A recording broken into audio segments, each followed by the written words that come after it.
wanted to talk about Elon Musk's recent statement on Taiwan and how it's caused backlash with Taiwanese government officials. Elon Musk has been in hot water recently over his statements in regarding to military strikes in Sevastopol that the Ukrainian government wanted to carry out, and that he was throttling Starlink to stop because he thought that it could cause World War III and escalate the war. It has been pretty silly to see what has been like 6 or 7 strikes on Sevastopol in Crimea, hitting Russian ships multiple times, sinking of the flagship of the Russian Black Sea Fleet, the Moskva. Now the damaging and destruction of the first submarine that Russia's lost since World War II, the destruction of a Russian dry dock, Russian landing ships that they would need to supply Crimea, all of this in the same base that Elon was saying that he was worried about causing World War III or escalating the war, which he was being told would escalate the war from Russian government officials that he just believed apparently, and now nothing's happened. Now, I would say that's plenty of egg on his face already, from my interpretation of events. Obviously, he would interpret it differently, but if you say, I gotta stop Ukraine from fighting back because it would escalate the war, then Ukraine fights back anyway without your help, and it doesn't escalate the war, I mean, you were wrong, right? But putting that aside, he's decided to waddle his way into another geopolitical conflict, this time the Taiwan-China divide. And he said this at a recent conference while being questioned by reporters. And he said that, I think I understand China well, and that Taiwan, according to the Chinese perspective, is kind of like Hawaii and is an integral part of China that is arbitrarily not a part of China. Now, I do want to give him some credit here because I see other people not including this, but in this, he does say that the Chinese perspective is, and then proceeds to state their perspective. So it isn't just him saying, this is 100% my position on Taiwan. It is him highlighting the Chinese perspective, but I still have something to say about that. But let's listen to what he had to say first.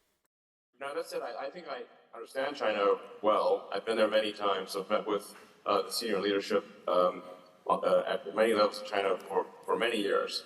And so I think I've got a pretty good understanding, at least as an outsider of China. So, and Tesla has been very successful domestically in China. So, the fundamental thing here is really Taiwan.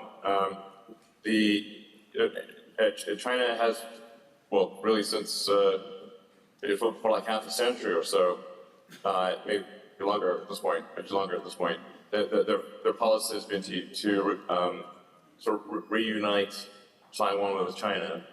From this standpoint, maybe it's analogous to like Hawaii or something like that, like an integral part of China that is arbitrarily not part of China, mostly because of the U.S. The U.S. Pacific Fleet has stopped any sort of reunification effort force. So now, really, things getting to the point increasingly year over year, where China's military strength is increasing, and ours is more or less static. And strategically, you can imagine trying to defend Taiwan is not easy because it's very close to the coast of China. So there will come a point, if probably not in the not too distant future, where China's military strength in that region far exceeds U.S. military strength in that region. And if one is to take China's policy literally, and probably one should, then there will be some force will be used for, to incorporate Taiwan into China. This is what they've said.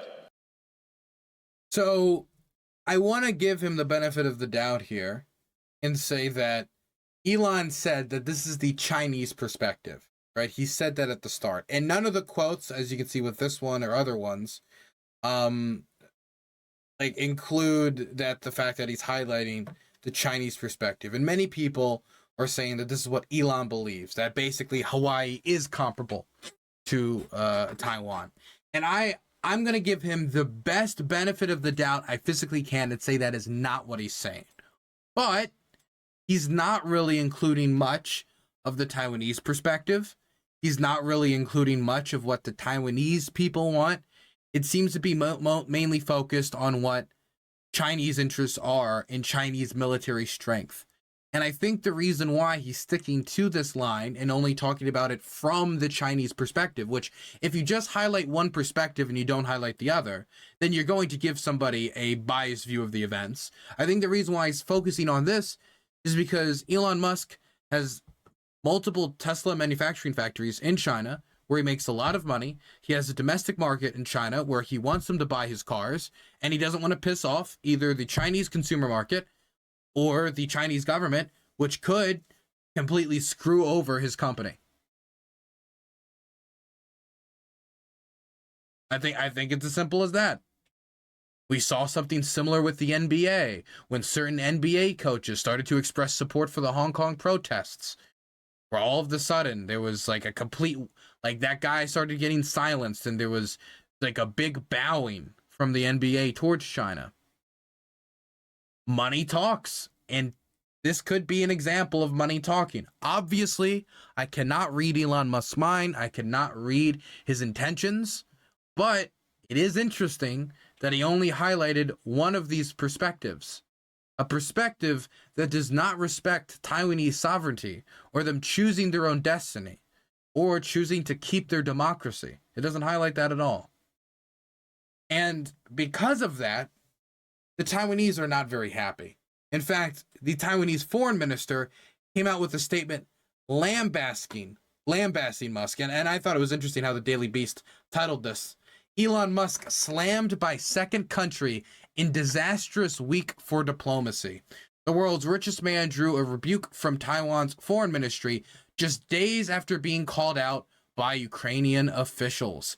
The foreign minister of Taiwan has called out Elon Musk directly after the billionaire appeared to suggest the island was an integral part of China, much like Hawaii is part of the United States.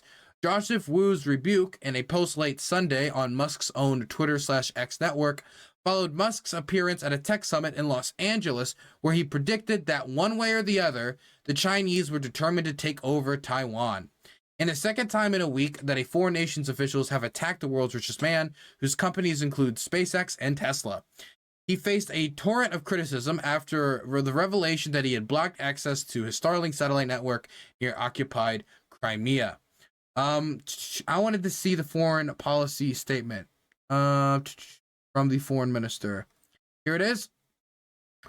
Hope Elon Musk can also ask the CCP to open X to its people. Perhaps he thinks banning it is a good policy, like turning off Starlink to thwart Ukrainian counterattacks against Russia. Listen up. Taiwan is not part of the PRC and certainly not for sale. And then he marked it with the foreign minister's initials. Man, he just cannot catch a break. Before you know it, it seems like all of America's allies are going to come out with a statement that Elon Musk is a cuck. Page 7. The French edition. It just seems like all of our allies are finding ways to get angry at Elon Musk. But let me comment on his position, because even if he did kind of throttle it with this is China's position, he does seem to suggest that China's in an upward directory, that America's at a stagnant directory, and if things continue as they are, Taiwan's boned. That's what one would take from his analysis here. This doesn't include Taiwan increasing its capacity from American arms sales, which could certainly either increase or at the very least continue. It doesn't include the Japanese and how they would support us in one of these potential invasion plans, whether to be able to use Japanese bases, which in many war game scenarios, the inclusion of Japanese bases and American bases in Japan to defend Taiwan is integral for protecting the island. And whether the Japanese investing more into its military is going to further dissuade it. Whether America, Australia, Taiwan, and Japan, whether them working together, the United Kingdom as well, to dissuade an invasion is going to, number one, either dissuade an invasion or if one was to occur, could lead to more support to Taiwan. A lot of this assumes that it's like America now facing off of China 20 years from now. America is going to do things to try to counterbalance more Chinese investment into the Navy. Japan is investing more into its military, remilitarizing for the first time since the end of the Second World War. Taiwan isn't itself trying to make new plans to defend itself, to dissuade invasion, and buying American weapons. Australia wants to get more involved. The United Kingdom is continuing to see if it can get more involved as well. South Korea, I mean, that's a little bit more up in the air. The Philippines, that's also up in the air. But we also just had a meeting between Joe Biden and Vietnam, and that meeting did not certify that Vietnam would come and defend Taiwan if they were invaded or anything. But you give that relationship 10 and 15 years, see what it can do. There's a lot more history and bad blood between Vietnam and China than there is between Vietnam and the United States. If you poll Vietnamese people, over 70% of Vietnamese people have a positive perception of the United States. Less have a positive perception of China. I mean, their war with China is actually even more recent than their war with the United States, because once we left, it was the Chinese who invaded Vietnam. All I'm saying is, I think Elon Musk's view here excludes many other players in the region and assumes that America is going to be stagnant, as it's really, if we're being blunt here, quote-unquote geopolitical rival in the region militarizes and challenges America's allies, which I don't think it's going to do, as we're seeing America take responses right now. Anyway, Elon Musk is just really finding a way to just constantly get slapped around by America's allies. Who's the next ally that's going to slap around Elon? I think, you know what? It's going to be the South Koreans. That's my bet.